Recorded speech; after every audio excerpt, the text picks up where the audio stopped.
Hello viewers, we'll be going over WTI crude oil, we'll be going over my trade idea of the week, and how I developed my trade idea. So let's start off with the technical analysis. We're currently up 46 basis points on the 1 hour chart.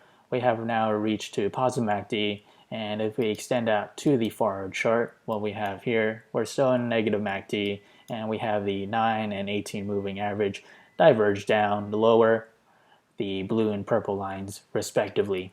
If we extend out further onto the daily chart, what we have here is we still see sideways action for the daily MACD, and we have a pretty decent chance of it touching the 200-day moving average, this green line. That is around a price of $43.33. And to the downside, if we were to lose steam and find support around the 50-day moving average, this yellow line, and that is around a price of $38.73. And that also acted as previous support levels that dated back to, say, July 10th. So we have our support here and the 200-day moving average as our resistance to the upside. So for the trade idea, I'm using USL, and I'm using a portfolio size of less than 1%. And if I were to go for a long position, my entry will be $14.97.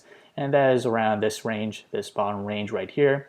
And we did have previous support levels that dated back to July 14th. So that will be an entry for my long position.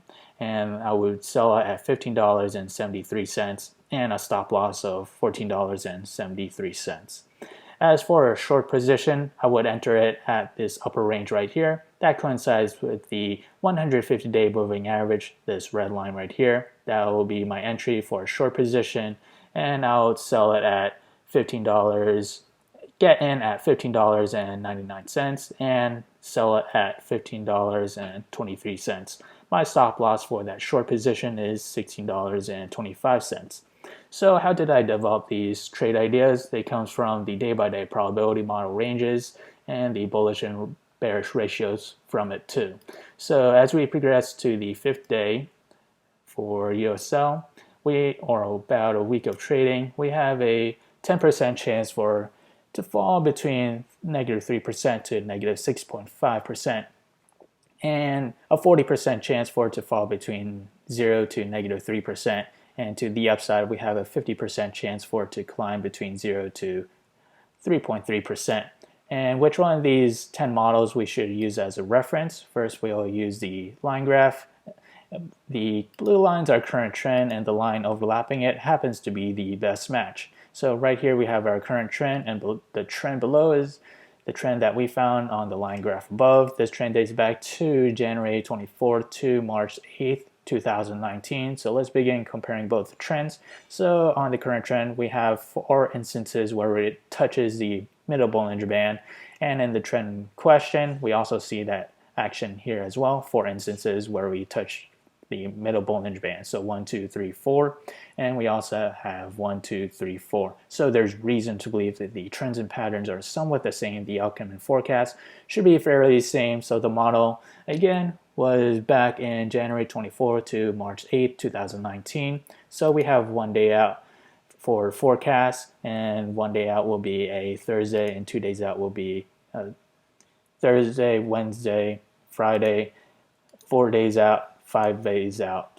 And again, the model we have here, just examined, back then WTI crude oil was up around fairly close to 3%. If we head back to the day-by-day probability model, that coincides with this standard deviation of 50% chance for it to climb between 0 to 3%. If we examine closer on the technical performance of each trend, on the current trend right here, and compare that to the trend that we just found. So in the past, it was down 2% compared to current trend, down 1%. And back then, 7% up 7% and up 7%, down 52 basis points in the past and up 14 basis points on current, and up 30 basis points in the past and up 1.4% on the current trend. And the only difference is the 10-day moving average right here. There's technical differences. We don't have a 50-day moving average because we're only examining a 30-day trend. And there is technical differences, so do keep that in mind. And these models are available in the link below, so do check it out. If you enjoyed this content, feel free to like, comment, subscribe, and thank you for watching.